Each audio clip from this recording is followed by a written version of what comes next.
Bonjour, après la Galilée et la Samarie, changement de décor, cap sur la Judée. Alors si vous avez raté peut-être les épisodes précédents, une playlist vous attend dans les fiches et dans la description de cette vidéo. Ce 6e épisode est le plus désertique au sens où on s'imagine en général le désert, à savoir une terre aride. Ça fait de la Palestine une terre où on trouve sur une petite bande de territoire une grande variété de conditions météo. En effet, on passe en quelques dizaines de kilomètres d'une Galilée verdoyante et fertile au désert de Judée, chaud et inhospitalier. Alors comme vous voyez sur la carte derrière moi, nous voici arrivés au sud du territoire d'Israël, sur un territoire riche en histoire biblique. Comme on le verra en fin d'épisode, c'est en Judée qu'on trouve le lieu qui symbolise peut-être le plus la résistance des Juifs face à l'oppression romaine au 1er siècle de notre ère. Même si le nom de Judée est assez tardif, la Bible mentionne assez tôt des épisodes importants qui s'y déroulent. Un épisode est particulièrement symbolique, c'est la première possession d'un bout de terre promise par Abraham. Alors je cite, « Abraham ensevelit sa femme Sarah dans la cave du champ de Macpéla vis-à-vis de Mamré, c'est-à-dire d'Hébron, dans le pays de Canaan. » Genèse chapitre 23, verset 19. Autre ville qu'on rencontre souvent dans la Genèse, Beersheba. Alors c'est un lieu repère, souvent cité pour évoquer les déplacements des patriarches ou alors les offrandes à l'Éternel. Par exemple, je cite, « Israël, c'est-à-dire Jacob, se mit en route avec tout ce qu'il possédait. Lorsqu'il arriva à Beersheba, il offrit des sacrifices au Dieu de son père, Isaac. » Genèse chapitre 46, verset 1. Alors on vient de citer Hébron, Beersheba, une autre ville importante de Judée est bien sûr Jérusalem, et en fait qui a fait l'objet du premier épisode de cette série de vidéos que vous retrouvez dans les fiches et en description. Autre ville très importante, Bethléem, ville natale du roi David et de notre Seigneur Jésus. On peut citer le moment où l'Éternel envoie le prophète Samuel oindre David, je cite, « L'Éternel dit à Samuel, « Combien de temps encore vas-tu pleurer sur Saül, alors que moi je l'ai rejeté pour lui retirer la royauté sur Israël? Remplis ta corne d'huile et va à Bethléem, je t'envoie chez Isaïe, car je me suis choisi pour moi un roi parmi ses fils. » Premier livre de Samuel, début du chapitre 16. Alors géographiquement, la région actuelle qu'on appelle Judée correspond grosso modo aux anciens territoires de Juda, Siméon et Benjamin.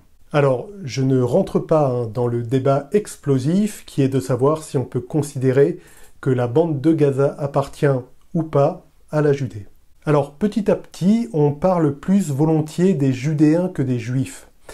Par exemple, une expression du prophète Jérémie, je cite, « Écoutez ce que dit l'Éternel, vous tous, Judéens, qui êtes installés en Égypte. Moi j'ai juré par mon grand nom, déclare l'Éternel, de ne plus laisser un Judéen prononcer mon nom dans toute l'Égypte. » Jérémie chapitre 44, verset 26. Alors c'est un terme employé par un prophète qui s'adresse à des Juifs en diaspora. On retrouve aussi le même usage chez Daniel. À partir de la chute de Jérusalem, le terme judéen tend à supplanter le terme de juif. Le terme de Judée apparaît à proprement parler dans le Nouveau Testament, Judaïa, bien entendu très proche du terme grec pour rendre le mot juif, Judaios. On peut lire le début de l'Évangile selon Matthieu et l'arrivée des mages.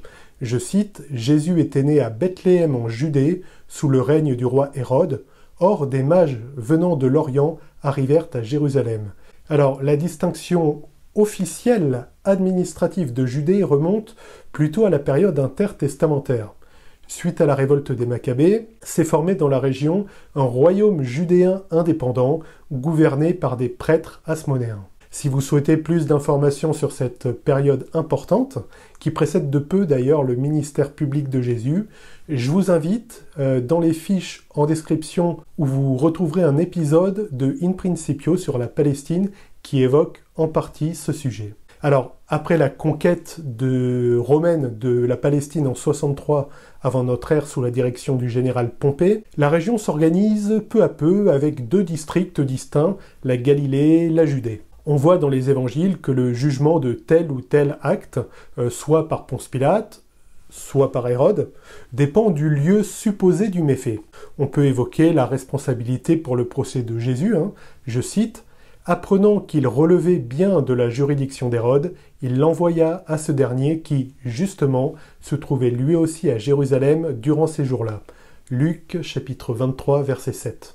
Alors, de nos jours, la distinction entre la Judée et les autres provinces existe encore, dans le langage du moins. En effet, quand on veut désigner la Palestine, on emploie parfois le terme de Judée-Samarie. Comme on va le voir tout de suite, on trouve encore dans cette région des sites intéressants, toute époque confondue. Alors, indissociable de la culture israélienne, on trouve sur le territoire de Judée des kibbutz, dont le plus célèbre est peut-être celui de Kfas Etzion. Véritable oasis au milieu du terrain aride de Judée, c'est un peu un emblème de la colonisation du pays et des tensions entre Israéliens et Palestiniens. Toujours est-il que ces villages communautaires juifs font preuve d'un grand savoir-faire agricole et technique pour montrer qu'il est possible de vivre correctement même sur une terre aride. Le côté aride est en effet caractéristique du coin, on l'a vu. Comment ne pas évoquer le célèbre désert de Judée? C'est pas pour rien que j'ai choisi cette illustration derrière moi comme décor principal pour cette vidéo. Je me souviens bien du trajet entre Jérusalem et la mer Morte quand j'y étais allé en 2002. C'est très sec et on voit que des cailloux à perte de vue. On a déjà évoqué dans le deuxième épisode sur la mer Morte une des principales attractions culturelles de Judée, les grottes de Qumran, où ont été découverts les manuscrits de la mer Morte. Vous pouvez retrouver l'épisode dans les fiches et en description de la vidéo. Alors on va terminer ce périple en Judée par la forteresse de Masada, site pittoresque du désert de Judée qui domine la vallée de la mer Morte de toute sa hauteur. La position de cette place forte est impressionnante. La falaise qui surplombe la mer Morte est haute de 450 mètres, ce qui fait passer l'aiguille d'Étretat pour un petit tas de calcaire insignifiant. Alors, Masada a été le lieu de la dernière résistance des Juifs à la domination romaine. Après la destruction de Jérusalem et de son temple en 70 de notre ère, par les armées de Titus, un groupe de résistants s'y retranche. Ils vont finir par mourir, préférant se suicider en l'an 73. Aujourd'hui, le site est accessible par téléphérique et permet d'avoir un des plus beaux panoramas sur la mer Morte et sur la Jordanie.